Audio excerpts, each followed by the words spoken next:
What's up, everyone? It's me, Adam Prime, and again, we are back, as I said with another This Week in Toku, brought to you by the TokuBrew podcast. What's the TokuBrew podcast? What you're listening to. Well, in a way. Dumbass. With me, as always, you can always hear, with colorful commentary, very deep, invigorating thoughts, honestly. It's always... Hi, I'm Stormy. My co-host, fiance, actor, Stimmy. Stimmy. It's All right. The news this week is depressing, and we're not talking about it. I hope the actress is all right. Yeah. That's not our show. That's not our show to talk about. I feel like we are not the people. It's important, but that's not what our show's about. So I don't yeah. want to make it seem like it's not important. Exactly. I didn't have to bring it up, but we did. Another time. Yes. Not other no so no. non-depressing. Yeah, I'm about to say anything else is just toys, new suits. We have Revice's stage show. That's about it. His repaint that looked kind of like an egg. Egg. I don't know why. It just kind of. I'm just like, oh, is this Revice Tokupi? Like. No. But we're gonna get right into the shows. Why are you talking so weird? Because I can. We're getting right into the shows. Yeah. Gotcha good. Me making a weird sound. Anyway, so Alf, come to the show. Join me. I haven't seen any Alf. I'm about to say, Alf's a Toku. Alf is Tokusatsu. Alfusatsu. Oh, I'm gonna piss somebody. I'm gonna piss somebody off with that statement. So this week's Decker was a ton of fun. Yeah, this was commander focused. The vice captain. Vice captain thing. Yeah, we got honestly, we got to see all of the Guts cast this week. We got to see all of them. We got Raymond. I enjoyed it. I really enjoyed it. It's like this is another really good episode. Yeah, and it's like I like how they treat this Guts Select as such a nice, like, tight knit group. Where it's not like they're like we're a family. Like they haven't like said that, but it feels like feel like it. Yeah, you're just like, oh, they all care. Like, because at first it's like it's about this weird monster that keeps showing up, and the vice captain was like, we're trying to figure it out, and like because they don't know where this monster's coming from. It just keeps it like has appeared twice, I think, because it like opens up with the monster fighting another monster, and like the captain's just like, hey, don't overwork yourself, but I know you're not gonna listen to me. And then they gave her a coffee, and they're like, we appreciate you. Well, and then I completely ruined the moment by like making a joke. Before we get to your joke and all of that, it's like I'm about to say you also skipped a step. Like, I just, like, again... No, that's when they give her the coffee. Yeah, I know, but we didn't even mention the other three coming in. Whatever. But, like, I was saying... The other three come in. Well, no, because I wanted to talk about the captain's interaction with them. Because... Okay. Well, it's like, because it's like, if it does... It fully goes with it. I like it a lot. Those two have such chemistry. Again, like, I would as characters. I would not be shocked if, like, those actors had something going on behind doors or something. There's so much chemistry between them. I'm like, are these two married? I feel like secretly? Is it going to be revealed at the end of the series that they were married the whole time? Because I'm here for it. But yeah, no, and I think it's super funny, because then the next scene is... And I feel like that's where the captain just kind of leaves the episode after he has, like, oh, you're not going to listen to me, but don't overwork yourself. Well, he just had his own episode, so... Yeah, I know, but it's like, I just thought it was a little funny that he's just like, all right, guys, I'll see you guys next episode. See you later. I'm out. I'm out. And then, like, Ichika was just like, hey, Kanata's being a little bitch, and he wanted to give you this coffee. And it was, like, a really nice, sweet moment between them. Raymond is there. Yeah, and then Raymond was just, like, on his iPad. He was like, oh, I was coming to get more yoked. But I guess I can come say hi. Yeah, and it's like they all started hanging out. All right, now tell your very inappropriate joke to this It's nice not scene. that inappropriate. It's the later scene that gets a little bit. Okay, wait. Okay, let's deal with that scene first. Then I'm realizing. Well, anyway, so in the scene, like they hand her a coffee, and then she has like this just like really sweet expression when she grabs it and looks at them and smiles, like just like a lot of love. And then I just like completely ruined the moment by whispering to Adam, just coffee gives me the shits. And then you just kept thinking about it. Just like it like ruined like a whole other really nice moment. Well, yeah, it's like you find out because later like they're all just kind of like sitting together brainstorming and just kind of reminiscing a bit. Well, yeah, you hear her backstory. Like you find out her village was attacked by monsters. She was like, people died, and you were just thinking, you're like, oh, she just needs to fucking get out of there so she can take a shit. Like no, that was not my joke. But because there's a part where like she like stands up in a hurry and rushes out, and I was just like, oh god, the coffee's hitting. Like. No, but you were thinking about that the whole time before. Absolutely, though. I was thinking about it the whole time. Like, she just has to, like, run up, like, coffee! Like, yeah, exactly. I'm so sorry to this actress. You did a wonderful job. I'm sorry. Yeah, and it was like a nice... It was a nice moment. And she was just like, yeah, but I want to believe that we can live in peace with these monsters. Because her whole thing was, I want to save lives, both human and monster. And it's just, like, such... I don't know if it was discussed in this scene or if it was a little bit later, but... It's probably later, but you can really, just do it now. Because you had compared this to a Dinah episode that had happened. I compared it to both a Dinah and an original Ultraman episode. Big shocker, you know? But I guess let's get a little more deeper into the weeds. And you find out... I was in the middle of a thought. Okay, go into your thought. But, like, the whole thing with this is... What we've been seeing a lot when it comes to, like, monsters and Ultraman, especially in, like, the Showa era, it's very black and white. Of, like...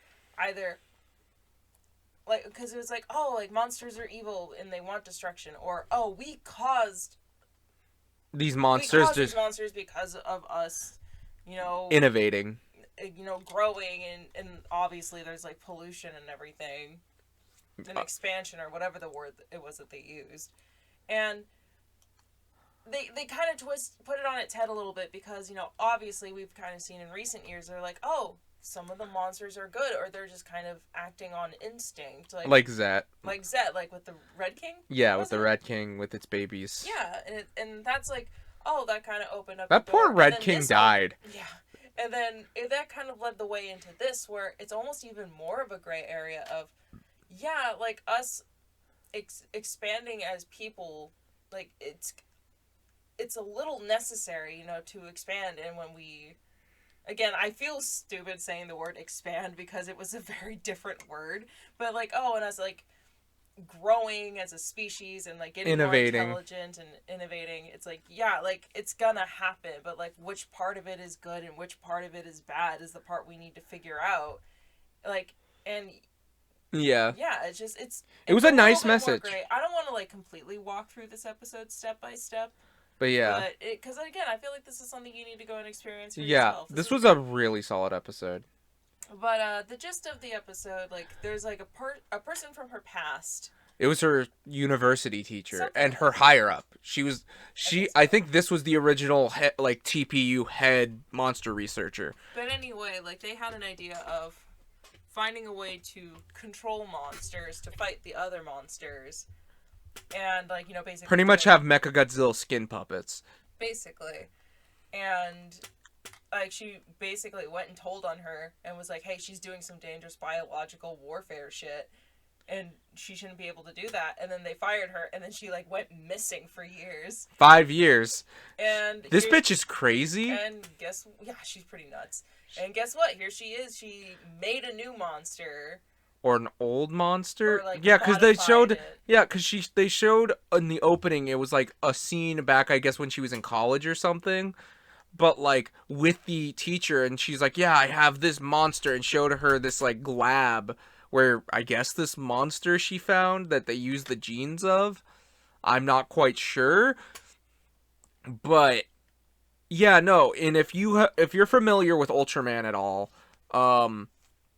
like. If you're aware of, like, the Jiras episode, it kind of gives you that, where it's, like, it's a man-made monster technically, but we just keep adding on to it, you know?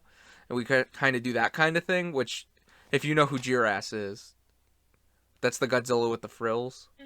I watch Monster Island Buddies. I know who Jirass is. Oh my god. But sorry to just completely throw no, and it's like, and it's very similar to the original, like, and I brought this up a little last episode about old, like, them pulling from old Dyna episodes. It's very also similar to the first episode with Moss Auger, where it was like the monster that we created, and it was just kind of this mad scientist, but they were going to take not Hanejiro, but Hajimero's brain and putting it into it so they can control it, because it's the mind of a 10-year-old rather than big monster brain.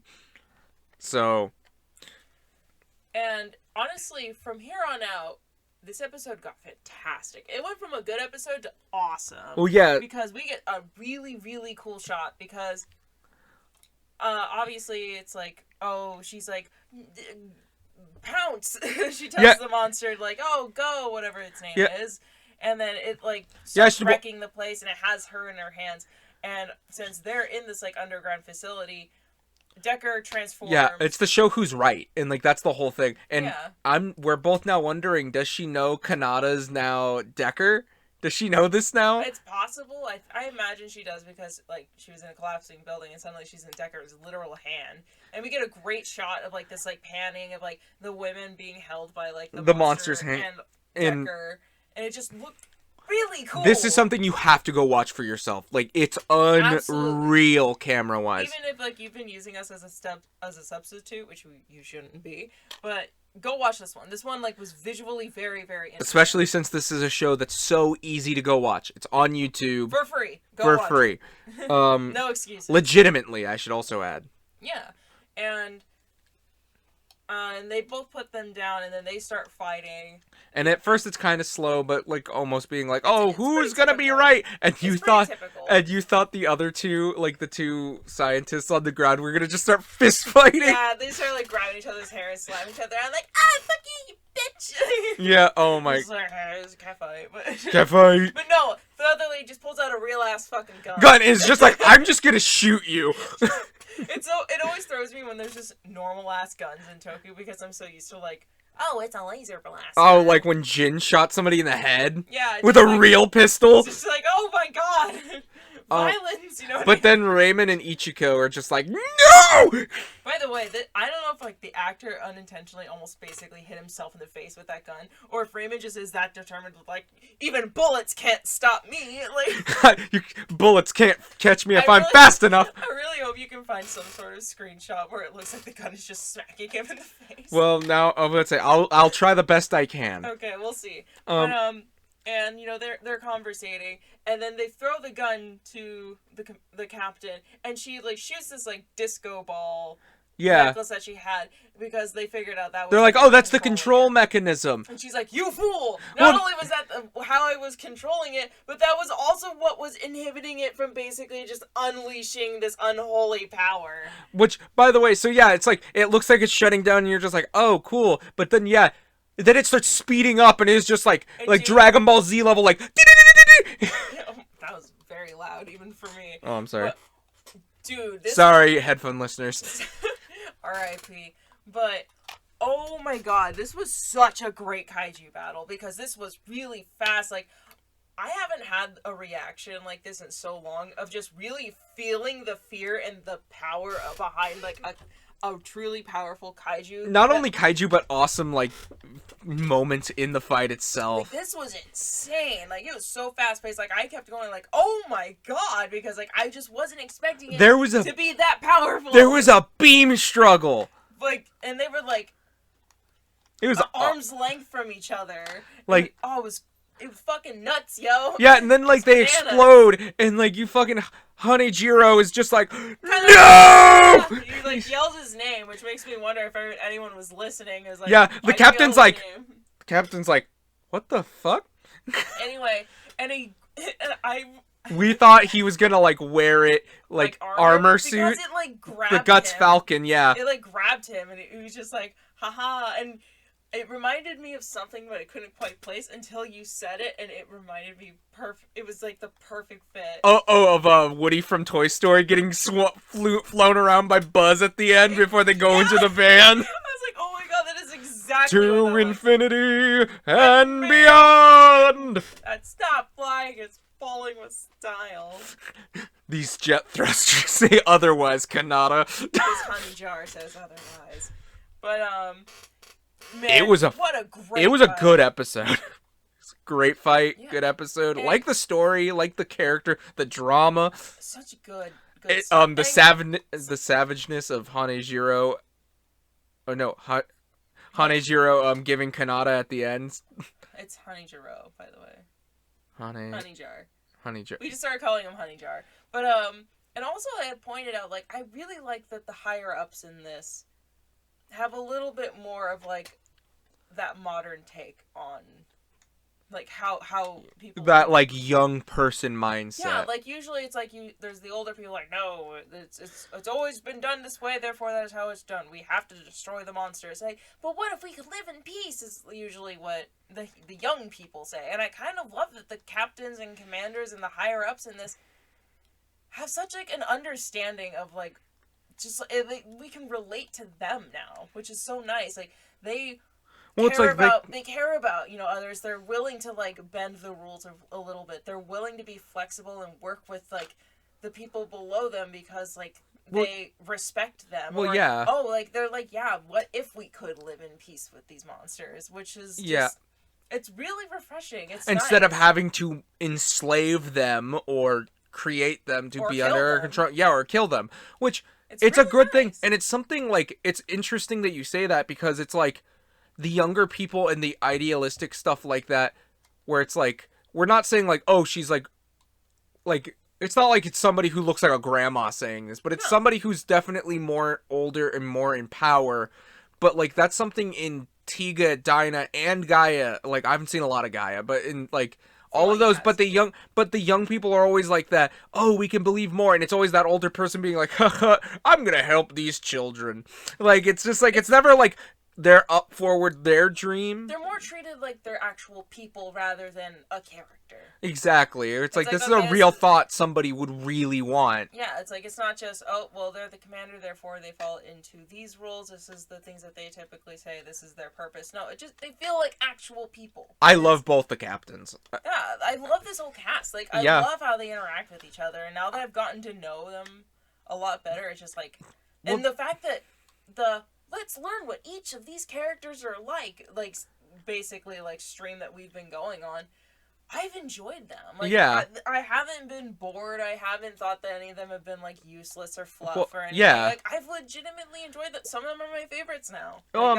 And honestly though, what I was gonna say though is like, and then like taking this to example of something like Trigger, where it's like, as much as I like Trigger's cast, I felt like some of the characters, like their commander, we just didn't see. Well, their commander, the guy piloting the ship, like who's the muscly guy who is also Geet's candy shop owner, and like the crazy pilot chick, they never left the Nurse Daisei. Like, the most we learned about them was that one episode where they all find out they live lies.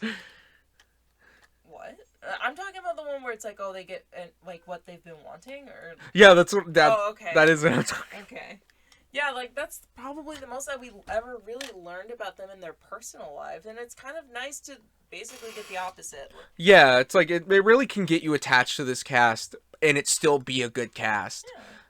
But I'm enjoying it so far. So yeah, I guess Dawn Brothers. Yeah. This was a trip of an episode. What the fuck? Because not only did we get Sonoi's funeral, which in and of itself, how we got to find out about it was a joke within itself, of it being like Taro's invitation to go to the funeral was in a sandwich, which was in his sandwich, which we'll come back to that. Just put a pin in that sandwich. Put a pin in that sandwich, like how they put that invitation in that sandwich. Exactly. And this was a really interesting episode with some really weird revelations. Do we want to get into that first? Because it really doesn't play that much into the episode. I honestly really want to talk about Murasame, because that was probably one of the most interesting parts of this episode. We did also open up on Murasame, because he just kind of just brought Sonoi's body to some weird mask people, and he's like... By the way, are these not exactly the same masks from Eyes Wide Shut? I haven't seen Eyes Wide Shut. It probably would be best for you to keep it that way.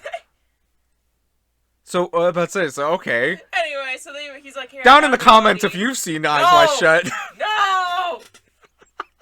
You brought it up! But, yeah, he's like, I found this body, and they're like, okay, you can get anything you want. They're like, as your prize. And they're like, we don't know if you're ready for that, Murasame. He's like, come on, I'll still work for you. Alright. And then he just leaves. He just leaves. It's kind of nice that, I guess it is, like, you can see such a difference in them. And Murasame? Yeah, like, from, like, when they were free and when they weren't, like, it seems like they have just more freedom and thought, well, yeah, I guess. Yeah, and we find out he can kill the bestials. Yeah, like, or the Juto. The only thing that can kill the bestials. No, yeah. What was the bestials? No, well, it's how it's translated. So now I like just go back and forth, because sometimes when you read certain things, I have not read anything outside of our subtitles that have translated it. Oh, really? But, like, their proper names are Jutos, like, in the Japanese. Oh, okay. So, bestials sound cool, though. So I like that. But, like, yeah, which we thought were unkillable, according to the Fat Wizard episode. Do you remember that? Where they were just coming in their hordes. Yeah, that's also, the episode where Sonoi died, but yeah, let's call it the Fat Wizard episode. The Fat Wizard Ninja Man. Standout. I hope he comes back. I need him to show up, like, 3 more times. He ends up legitimately just kind of, like, talking to Jiro. That was weird. Before we get into, like, Jiro's stuff, which was a freaking trip. Like, I do want to say it was really cool because, like, the voice in his head, the mother, was just like, no, don't take interest. And then, but he, like... That's your enemy! But then he ignores it, which I thought... that's the first time he's ignored the voice. He's always like, yes, mother, yes, mother, yes, mother. But I was like, he, like, I have a screenshot that says that. Yes, mother. Put it right here. But, and then he does conversate with Jiro, and then afterwards, like, because he talks about and asks about, like, the 2 personalities in him. Yeah, basically. the 2 people inside of him. We'll get to that in just a sec. And he's like, there's 2 people in me, too. Right, mother? And he, like, I imagine, like, from Jiro's perspective, he just kind of looks upwards. In complete silence. And Torvald's just like, what the fuck just happened? The mother voice actually, like, apologizes. Like, you know what? I'll listen to what you have to say more. I'm sorry. And he's like, thanks, Mom. Thanks, Mom! Okay. But, if anyone else knows what we're talking about, just Tostinos. That's all I'm telling you. That's all I'm telling you. It was really interesting. It was really interesting. I really want to see more of Murasame now. Well, yeah. Well, now his sword was possessing people. Yeah, like, he was just like, he's like, Mom, I'm tired. Can we go home to get McDonald's? He's like, yeah, you rest, and he turns into a sword and flies away. But, like, who was it that finds it initially? Was it Tsubasa? Well, yeah, no, it just flies to him, and he is just like, okay. And he grabs it, and, like, it, like, possesses him, and it's just, like fight, kill him. And he doesn't remember what happens. And he's bloodthirsty. Seeing and fighting briefly Natsumi / Miho. Oh, yeah. But, like, he doesn't even remember it. Which was... Yeah, which then, And then, oh my gosh, the other... Sonaza and yeah, well, oh yeah, the Naoto. Naoto? I don't know. I can't pronounce the other one, so I'm doing the one I can pronounce. Habanero. Poblano. Antonio Banderas. The white lady. Lady in white. Yeah. Sonoi? I know Son's, Snow. Yeah, white one. White one. The white one. The white mage. But, yeah. Yeah, and then she grabs it, and then she starts trying to kill it. Which is kind of crazy.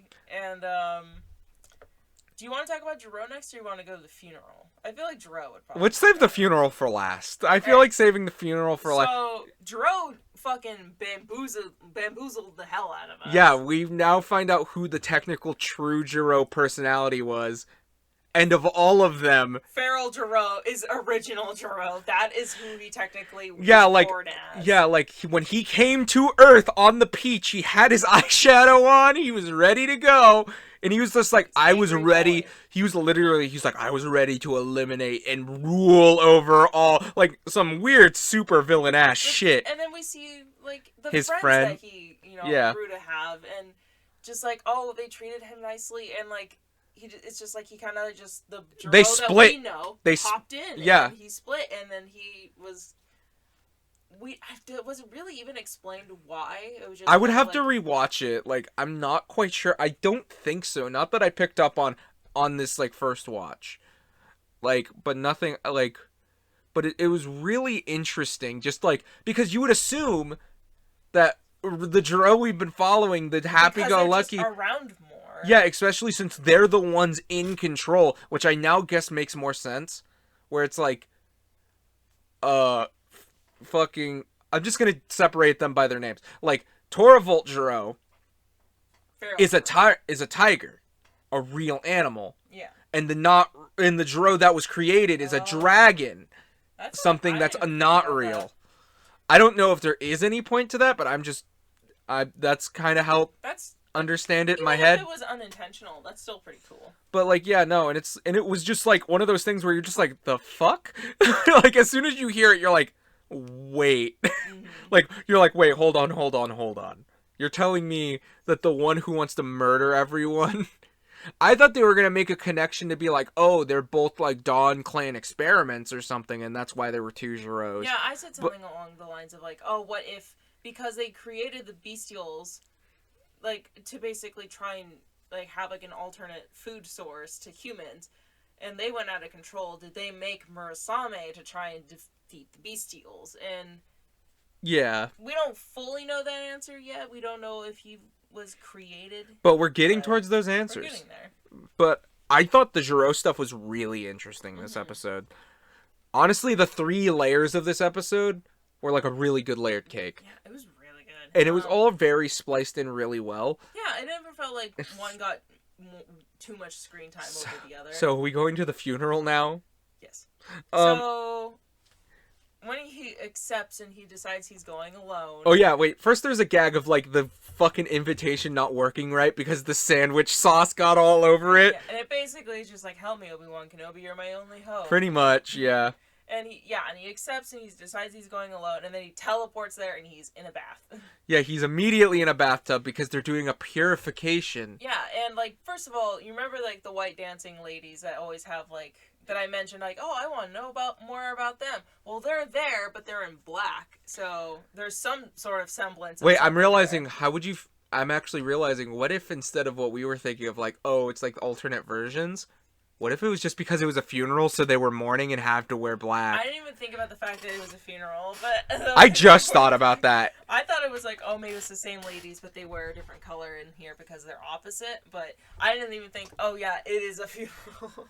That's now what I'm thinking this is. I feel a little dumb for not thinking of it. I didn't think about it until just now while we were talking about it, so don't feel too dumb. Anyway, this guy gets pampered. I mean, he gets a hot bath. Well, yeah, he kept saying he wanted more. He was just like, I like my baths hotter. Well, they would ask his opinion and he can't lie. It's just like, is the bath okay? I like baths hotter. Okay, turns on the hot water. Like, and they like give him a massage and he's just like, is this enough pressure? No, harder. This? No, harder. This, bitch, and then he suplexes. And then he like starts crunching his I already bones. Have the screenshot for that one. Finally, we get to see what his face looks like when he laughs. Well, yeah. Good thing I have that screenshot already from the preview from last episode. Jesus. Oh my god. And then like they give him like a bunch of like food. It looks like cotton candy. It's obviously like cotton candy, different colored cotton candy, but he says it tastes like nothing. He's like, but like since you guys were, gracious enough to be hospitable, like, I will take it and then I will eat. And then he eats and he has like a little drink. And is there anything else, or is it after that he goes to the funeral? I don't remember anything else. I think the next part is just the funeral. Like, like we said, we just watched this like 20 minutes ago. So my memory's a little fuzzy, but I don't remember anything, but like he gets presented in front of like you said, the people in the masks. Yeah, and like the Sonoy. Sonoy's in a coffin, and he's like surrounded by flowers. We saw it in the preview, and they're like, oh, like. And he, by the way, he, like, makes fun of the people that invited him. He's like, why would you ever think that putting it in a sandwich was a good idea, you dumbasses? It made me lose my appetite. Then he holds up the sandwich. He brought it with him. He's like, you're gonna finish this so that it doesn't go to waste. And then he yeets it at them, and then they just chomp on it. Yeah, and they were just, it was so funny. And they criticized how they ate it. They also, like, these people were overacting as they ate the sandwich. It was so funny. A little ridiculous. At least they found it delicious, it seemed. Yeah, and they're like, oh, do you have anything that you want to say? And he's like, not really, except I killed him. I have one regret, which was like I never got to go and eat that food with him. And we get a small a what if. What if the date that never happened of them like going and eating the food that he wanted to give him. Yeah, if we were a popular Disney Plus show, you could join me in wondering, what if? That was terrible. Nobody laughed. I was about to say, like, crickets. Crickets! I swear to God, any of you I'll fucking find you. You don't laugh at that. If you laugh, you should feel bad. If you don't pity laugh me, I don't need your pity. But, yeah, and so, and then, for whatever reason... His armor... Yeah, like the buckle shield thing comes out of him, and then he just ends up fighting his Well, armor. at first he's like, wait, Sonoy, you're fucking alive? What the hell? And then he decapitates the damn thing. By the way, that threw me for a loop for a second. And he's just like, wait, you're not real. You're just the armor. And then he gets bamboozled, and they suck, like, the life energy out of it. Out of him, and then he teleports back. Well, wait, before that, like you just see everything get sucked into him, where he's just like he like impales it. Like, this is too good of a shot not to get a screenshot up, so I know I'm gonna get it. But it's like he impales it, and like it just sucks all of the juices out of him. Mm-hmm. We'll get back to why I call it juices in a second. But yeah, then he gets sent back to where the sword, the monster of the week, and the other Dawn brothers, Jiro and the Murasame sword, are all coming. The other two people are there. Yeah, the other two Naotos showed up. And Saru brother has Murasame, and he's trying to murder everyone. He told her. And they're like, "Oh my gosh, murder Taro, haiku. This is crazy! Help!" And he tries, and then it just poops. It just. Yeah, exactly. He's like, okay, and then it's just like a little dust, like dust came out. But then Murasame somehow he loses, like Murasame gets thrown, and everyone's like, Taro, don't touch it. Taro, don't touch it. And he grabs it, and you see it like you hear it say, fight, fight, fight, like, fight. Like, and it's just like, and he's just like, huh, and you see it do what it did with the others and try to take over his body. But it rejuvenated him, and he just starts laughing like a motherfucker. Like, thanks, I feel great now. And then he just murders the... Yeah, and then he murders the monster of the week with, like, tendrils. And it's just... and it's just like, oh, I guess I don't... It gets big, and we see the big robot again, because they want to sell the robot. Yeah, the big combination. There's nothing really to talk about in that. But, and, him just throwing the sword away when he's done, he's like, I'm done with this. And then it's just gone. What a great unintentional setup of, like, we saw that the Murasame sword... The Ninjark sword. Was, like, a creation... Possessing. No, it was a creation of the Dawn Clan. So, yes. Of course...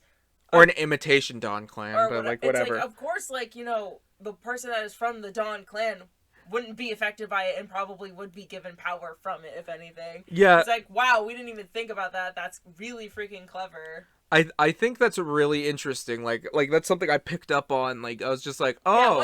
Yeah, once you said it, I was like, oh my gosh, how did I not notice that? Well, yeah, it's like, because it's like, they do say he's an artificial being, but he is supposed to be something connected to the Dawn Clan. And so it's like, that's why he's Dawn Murasame. And so it makes sense. So I'm wondering if he would have grabbed Jiro's spear, would it have rejuiced him? Or was it just because it was that sword? I don't know. Who knows?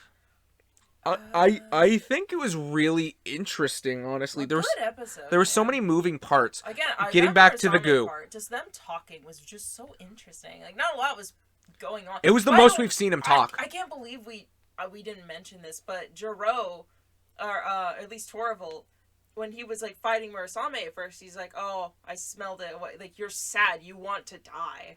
Yeah, he said that. Like I forgot that they. He's said like, that. I don't like fighting people like that. No, And also, we gotta see, like, it wasn't just, like, him talking to just Torvald, like, regular Zero did come out, and he was just like, he's like, and they even said, he's like, hey, he's like, what do you live for? And you know what I mean? What is the point of living? Yeah, what's the point of living? And Zero's just like, I don't know. And he's like, and I think that's why there's two of me, so we can figure it out.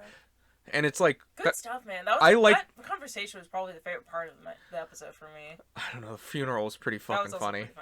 I like this episode. The funeral was the best part. Yeah. But anyway, the Momotaro juices. Oh yeah. So we find out, and we go back, and what's his face's armor is back, and they snap it off. And you see there's a little bit of Kool-Aid on the inside. And then they pour it all over Sonoy. And then his eyes open and they're red. So, what does this mean? Are we going to get a Blu-ray paint of Don Momotaro? A black and gold? Oh, that'd be cool. I was more expecting, how funny would it be if Sonoy has his armor, but he's purple now. Could be that, They're too. In the blue mixing. Sorry for the weird cut. Sorry about that. But yeah, no, it's like, or what if his other armor is red? Or what happens if his armor's now red? Who knows, man? Which, honestly, any way they're going to take it, I think it's going to look really good, honestly. Because I honestly thought they killed Taro again. But here's the thing. I said that twice for some reason. There was rumors, and I can't tell if this was confirmed or not, but we're getting a black and gold version of Don Oni Taijin. Ooh. So if they're going to use it in the show to revive Sonoy, might have something to do with that. We're going to have to see. We'll have to just wait and see. But honestly, again, a really solid episode. I'm going to have to give it, like, 2 thumbs up. 2 thumbs up. Good stuff. Like, this is a pretty good. And keeping the good episode train going, we got Geets. Oh, Geets episode 3. Oh my goodness. This was a lot. Woo. And so it's the zombie episode. A very Dan-Pan focused episode, surprisingly, even though Buffa's the zombie guy. Where do we start with this, really? Where do we start? I guess because since we opened up pretty much with Ace kind of, like, this is like one of Ace's only big moments in this episode, was just like, we see him on like a rooftop being like, I'm gonna find you. I don't know who he's trying to find, but he's looking for somebody. I almost wondered if it was like, because we just saw like he's a superstar, star of the stars, and he's like, I will find you. And almost, I had a small theory. I don't know if it'll even come close to fruition, but I wondered like, I wonder if with the whole like, the world is reset and you get your desire, it's more of like a multiverse or a multi-worlds kind of thing where, yeah, the desire that you want happens, but you can only witness it from afar. Like, it's a version of you that you get to see it happening to, but not yourself. Yeah. Or if it's like, it like almost copies you. Like, it'll have all your memories and stuff. I wonder if that's what like the coin is. Like, that's how you tell who's the original. Maybe. But I also had another thought. I don't think it has a lot of leg to stand on, though. It kind of falls apart in a couple of ways, so I don't think that's what it'll... Another one of my theories, because this is something they brought up later in the episode, we'll get to it, but, like, it honestly, that kind of helped my theory of, like, he is looking for somebody. Yeah. And it's like, what if, like, hypothetically, because we don't know what it would be, like, what if during, whether it be the first Desire Grand Prix or a later Desire Grand Prix, he found somebody within that time of the Grand Prix, and they died, but they weren't a rider, but he resets the world, they no longer have their memories of them together, he does, and obviously they're revived, and it's just like, what if it resets them to where they don't know where they are, and it's like, now he's gone through so many worlds, he's like, I don't know where the fuck they are anymore. And maybe even, like, that's the whole reason that everything resets in the first place, is because he basically installed a new rule into the game. And also, I am now even more thoroughly convinced that these like monsters that they have to destroy are the dead riders. Oh yeah, because he's just because oh, there's a lot. Tycoon asks. We just had a sudden spike in blah blah blah, and like there's 3 waves of zombies. I'm like, oh really? After all of those ones that you murdered last time, I wonder. But we also find out another Desire Grand Prix rule because Tycoon is like taking a vlog and he's just like, hey guys, the Desire Grand Prix is fucking weird. What's up, everyone? It's Tycoon here. Well, I'm offended. You're like, on my own show. I guess it's our show, so it's okay. Be glad you're not a guest or I'd be bitter. Okay. I see how it is. But, yeah, she's like, oh, no one that isn't in the Grand Prix can know about it. Like, you're not allowed to spill the beans. Yeah. And he got away with it because it's only meant for him. By the way, well, he said I only filmed it. Yeah, definitely not going to show up later. Definitely not going to bite him in the ass later for any reason. Definitely. Yeah, and it's elimination on the spot. Yeah. And he asked, and that's where he asked, he's like, where are their bodies? She's like, only they know. Only the grunts know. The Jamudos, yeah. He's that what the how you the say Jumanjis. Jumanjis. But yeah, like that's what I was like, Yeah, exactly. That theory I think has a way more. But then we follow Neon for most of the episode, and she has a bitch of a mom. Depressed with a capital D. Yeah. Her mom is a Also, I don't know how if I'm gonna believe like her whole front of trying to find her soulmate or whatever. We haven't seen her card, so she could be lying. Well, yeah, and it's like that's even what she said she put on her card, and she's like, they're like, oh, why are you doing these? It's like so I could find them, so I'm more obviously out there. Jeez. I wonder if it's more like it's not. She like, wants somebody to genuinely love her. Yeah, like I wonder if it's just like I want to feel loved or I want to be happy, and that's what she thinks what will happen or something. And that's where my theory for Geets came in, where he's just because it's like as soon as she says that, if he puts himself out there, maybe they'll find her, and then Geets immediately kind of looks like oh shit, did she figure out my plan? No, to kill the cat next. Kill the cat next. Which we'll get back to killing the cat later. Once it's out of the bag. But yeah, no. And that's pretty much her plot. We see her bodyguards really want Ace's autograph as they're just like, oh shit. They were fun. Yeah. And we pretty much get into this game, which honestly, it was really kind of really cool shots in like the forest to like attack these zombies, Jamudos, and they're like... I'm not fully sure if like they're actually made out of this, but when we saw an up-close version of them like exploding, it looked like it turned into wood. I wonder if they're made out of wood or if that's just like what the prop department had. Like, I don't know. Also, now here's a thought. I'm realizing for the Jamudos. What if, like I said, all of this is a setup and they're like, oh, the Jamudos are invading and whatever. But what if it's all part of the game? Like, if they're not really invading, like you said, they're the dead players, but now the dead players have to, like, they're virtually controlling the grunts, so there can just be them in the hordes. So the more losers. It's just kind of like, it's fake and it's just kind of like, it's snake eating itself. Yeah. Like a snake eating itself kind of thing. I thought you were gonna basically say it's like some fifth wave shit, but you know. Not the Fifth Element? No, that's a completely different movie. I don't know why, but when you said fifth wave, I was just like, wait, what is this? I don't remember that. But yeah, no. And we get into this zombie game, and they pretty much say the reason we don't want the zombies to escape is because they'll bite and turn other people into zombies. And then it'll be the apocalypse. Big yikes. By the way, we also see that Big Geets oops. and Buffa play their own little games. Yep.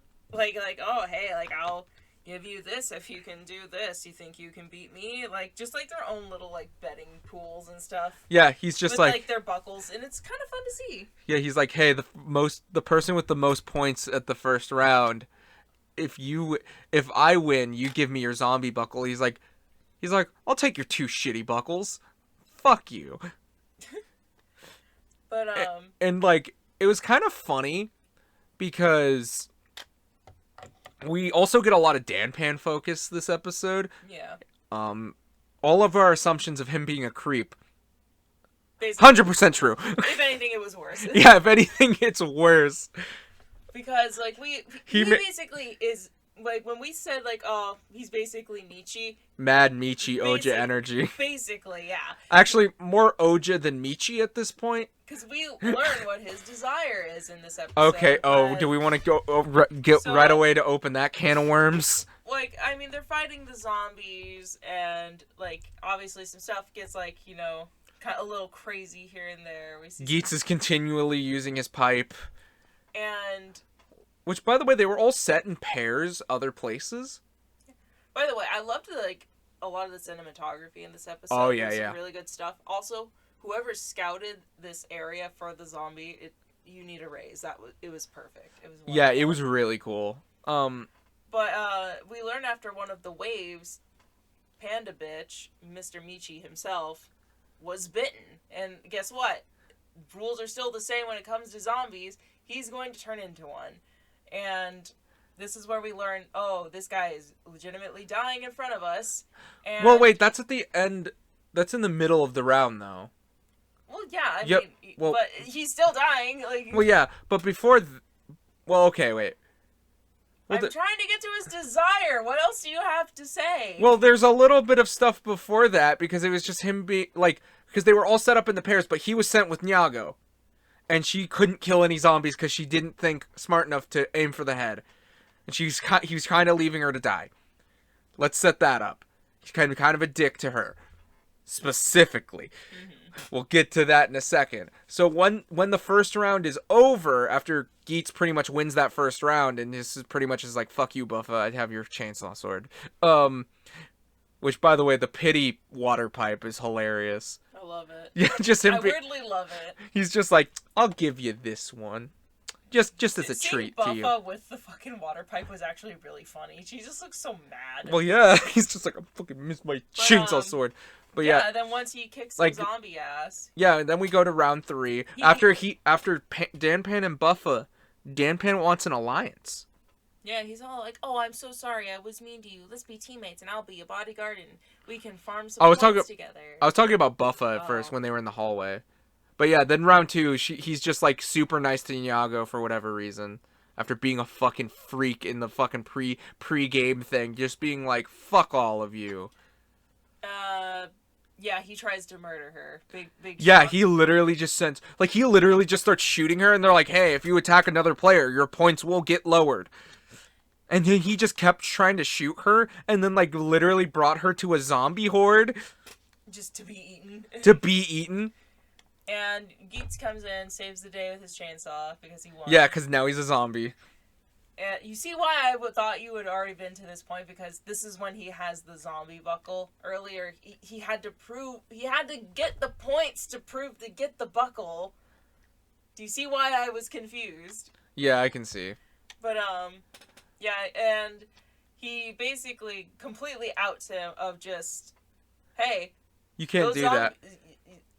First of all, he's gonna have, like, negative points, I swear to God, because he was trying to shoot these bitches left and right. Well, yeah, he kept trying to shoot Geets, like, his friendly fire, it even had, like, a scoreboard. Yeah, there's a scoreboard. A scoreboard. A scoreboard. But, like, Geets is getting away from Danpan, like, running from the zombies, and just straight fucking rider kicks him. Yeah, and it's like, oh, like, even Buffa's like, dude, you know better. You know that would deduct lower your points. He's just like, look, and his points aren't lower, and they're like, why? It's like, because he got bit. He's a zombie bitch. He's a zombie bitch. He's slowly dying. There we go. And, yeah. And then he has a fucking meltdown. And we see that, like, he's just really mad because he's like, oh, I worked day and night. I worked so hard, and he got like hit by a car, and he apparently lost his basketball career. And he's just like mad specifically at her because she doesn't have to work for anything, and she's rich. That's pretty much it. Like, she's rich, but she wants to be free. How dare she? And we find out his desire, all right. His desire was for all of humanity to go extinct. Would that kill him too? Yes. What the fuck? Well, not anymore. He's not human. He's turning into a zombie. Well, we'll see next episode. He's still technically there. I'm basically 100% sure he's gonna die next He's episode. next. If not just because he's turning into a zombie, if because he's probably just really hurting for points. And they said that the person with the least amount of points in this round would be eliminated. I wonder when they stop eliminating I don't know. players. Like, that's my question. And that's kind of super fucked up. Like they just show this kid and they're just like, you could have wished for a world where you could play basketball again. And he's like, fuck that. He's like, fuck that. Genocide. It's just, oh, like, what would it be if he would have had a moment just, damn it, that's a much better idea. He's like, oh, fuck. Why didn't I think about that? And it was just so, like, weirdly dark that it just said, I want to kill. Humanity go extinct. I want to kill the humans. Oh my god, Dan Pan is cult grandma. No, that's just his grandma. Oh my god. But like, it's like he's so unhinged. He's not even on the Michi level now that I'm thinking about it. It's like, yes, Michi at the end, but it was like always for his own selfish reasonings of like having the people he wants. So it was almost really creepy. He's more of on the Oja level of just, I'm just gonna kill people. I just want to kill people. But he's even worse than Oja because Oja was still, yes, a serial killer who killed his brother. Spoiler alert, sorry. Jesus. Well, at least, like, going into this, they know what spoilers will be in this. Like, I guess some people just had that spoiled for them. I'm sorry. Asshole. I'm sorry. The show that's, like, 20 years old. Because I think it came out in 2000. I haven't seen it. Oh, shit. But either way, he's a serial killer. Fucking this guy, am I right? Either way, he's a serial killer. He still wasn't like, oh, I'll just mass genocide people. He's like, nah, I'm just gonna kill people for fun. Yeah, I'll kill some people sometimes. With him, he's just like, end it. All of them dead, all at once. Like, Hitler would shed a tear for him. By the way, I completely forgot to mention it after you had said it. Going based off of your theory with Geets of maybe there was someone that he cared about, like, early on, like, in him playing the games, it really makes me wonder. Like, one of my guesses would be, how funny would it be, because we all learn, oh my god, Neon, we learn her desire. We don't see supposedly. Because here's the thing, I am convinced that, like, we only truly know what their desire is until we see that piece of freaking paper that has it written on there. Because she says a lot of things, but it makes me wonder if she has something written completely different. Again, like how we were talking about. And like, oh, like she wants love and stuff, and that's what we got a reaction of Geets from. And I wondered, oh, what if Geets also had a thing of like, I want to know who the love of my life is, or who my soulmate is. And then it was one of the dead contestants that he couldn't bring back or something. Well, supposedly you can bring him back, but you're right. But because like he's trying to break the game. I also wonder if like his desire this time. My theory is that he wants the host's job, the black and white girl. Take the navigator's job. It makes me wonder if like he wants that job so that he can manipulate things from the inside. Well, there's so much to like talk about just there. That's my theory for now. Well, like I said, like, and this is going off some of the stuff in the opening though too. We see him in a very similar black and white outfit and everything. So it's like I'm wondering, did those two accidentally create the game, and like it warped her into becoming this navigator? So that's the only thing she can do. But she seems cognizant. Yes, that word. Like she's her own person, so it's nothing like that, but it's like she's not like a computer or something. Exactly. It makes me really wonder what the dynamic between those two characters are, because there's so much for it. Like her literally fucking aimed and ready to shoot Geets in the head in the opening with the gun. And they seem to have like at least a bit of history, because like they literally like sat down and had dinner together. Well, that, to be fair, he's one of, but then, well, okay, I guess she would still know, but like it's like, because obviously he's won all those games and maybe she's been the navigator the whole time, you know what I mean? But like it's really interesting, and there's so much this show is really good at like, because like with Dawn Brothers, it like gives you a little bit to make you want more, and then it'll keep giving you just a little bit at a time. It feels like they're not really holding back, but my god, is there just so much to grasp onto that it doesn't need to hold back at all. But that leads us to like one of the final things that happen that we discover in this episode of Neon is also bit. Yeah, so we got 2 zombies. Yeah. I'm wondering if they're gonna have the thing where like, since when they defeat all the zombies wave of the zombies. That's gonna be my guess. Like, I didn't finish the thought. Just keep going. My guess is when the third wave of the zombie things in the zombie game is over, it'll like get out of her system and maybe she'll live a little longer. And maybe that would also give Danpan a little bit of hope, but he also just doesn't have enough points and he gets eliminated anyway. He did lose a lot of points shooting at Yeats. Or are we going to like just have it be like they're both dead? But one thing we didn't mention was is it Tycoon? Tycoon. Oh yeah, when he got that secret mission. Yeah, he got like a secret mission because he helped some people escape. And it's like, help 3 people escape, and he got an item. Popped up on his box. Popped up on his box. The box popped up on his head, and it was really cute. And he has the boost again. Which is really cool. And no one really seems to know. He just kind of has it, and he's keeping it hidden, which is smart. Which is fair, because if Geets found out, he'd probably be like, hey, that looks like a tasty little buckle you got there. Jesus Christ, Adam.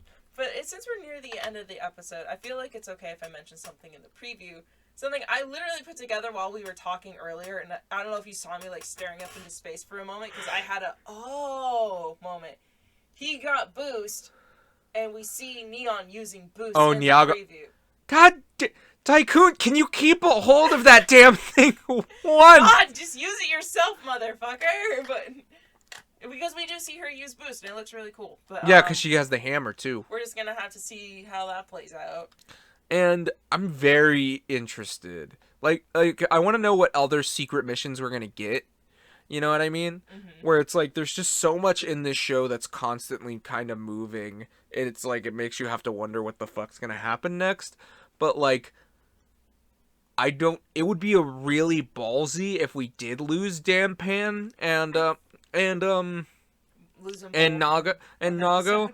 Yeah, it's like in one episode, but it's like I don't know if that would happen. It kind of disproves your theory of like, if they have like a clothing. Oh yeah, a piece of clothing, because it's like Nago has her little bangles. You thought the sheep dude would be going next. Yeah, I thought the sheep would be next, but like it's most likely gonna. Well, obviously, it's either Danpan or Nago. I early on in the episode said I think Danpan might be the next one to go because we know for a fact that we see a polar bear version of it. So I'm just like, okay, that hasn't really come up yet. So obviously he's got to go at some point, and it seems like they're focusing on him. Well, the polar bear version was the one that died episode 1. Oh yeah. I was right, but for the wrong reasons. Well, they're probably both going to be dead soon. That would be pretty ballsy of them to like knock off 2 characters this early on. This movie, like I said, this makes you know it really makes you feel like nobody's safe. I honestly would be willing to like. I don't want Buffa to die. I know. I really like Buffa. I wonder if it's just gonna. I want to know what he is. Geets, like, again. I honestly am wondering if they're going to kill the main character at this point, like Tycoon. Yeah. Like, I feel like even he isn't safe. Like, he's gonna... I feel like you said, like that phone video's gonna come back and bite him in the ass. Like, his sister's gonna watch it, and then they're gonna be like, well, you broke the rules, bitch. And then he then he gets like game overed. Oh, by the way, the opening was fucking traumatic because the guy that died last episode was just like fucking fuzz and deleted. I haven't seen editing of an intro that fast since X-Aid when Laser died. That was impressive. Fucking, I am still traumatized from that Christmas episode. From happy-go-lucky Christmas music to your favorite characters dead on the ground. Well, it is the same writer, so you know what's going on. Maybe he requires that. He's like, I need fast intro editing. I refuse anything else. Shoot, do we have anything else to really talk about, though? Do you have anything else? I just think Danpan's a fuck. He really is. Like, he's way more of a fuck than a very accurate thing to call him. What? Michi is a very accurate thing to call him. Yeah, like, it's one of those things where when you see him, you're immediately thinking, you're like, I know you're gonna be so much of a fuck. And then when he is... I smell a bitch. I can smell a my bitch door. My bitch door. My bitchometer is going crazy. But, Three solid episodes. Yeah, really good this was a good week, honestly. What to talk about with all three of them? I liked it a lot. Do you have a favorite episode of the bunch? That's really hard. Again, all three of them are really That good. is pretty hard. I don't know if I really have a favorite at the moment. It's hard for me to pick. God, but they're all really good. Like, I could think of a bunch of moments. You think we're good? Or Yeah, I'm about to say. We've been do you have any, for a while. So. I'm about to say, if you have any final thoughts, anything closing. I want more. I'm about to say, yeah, it's like we really have nothing else to say until next week because we'll find out who will be alive still. I mean, shit, I'm excited to see where all three of these shows go. Yeah. I mean, Dawn Brothers is really picking up. It looks like Decker is about to really start going hard on the plot. Geets is just being interesting as fuck in general. Well, yeah. To be fair, it's good to know that it's like it's still keeping its pace into episode 3. You know what I mean? Where it's like it's never really felt like it started at a sprint and it's still sprinting. You know what I mean? It hasn't slowed down whatsoever. And it's just like, but it's almost really interesting because it's like I never realize how quick the episodes are going. I'm like, oh fuck. Yeah. Like you're just like, oh, it's done. And it's like I have that happen with shows a lot, but that's usually like deeper. Like that happens to me often when we're watching Dawn Brothers, where I'm like, oh, it's over. Like, such good shows. Yeah. It's such an interesting feeling to have 3 really good shows all at the same time.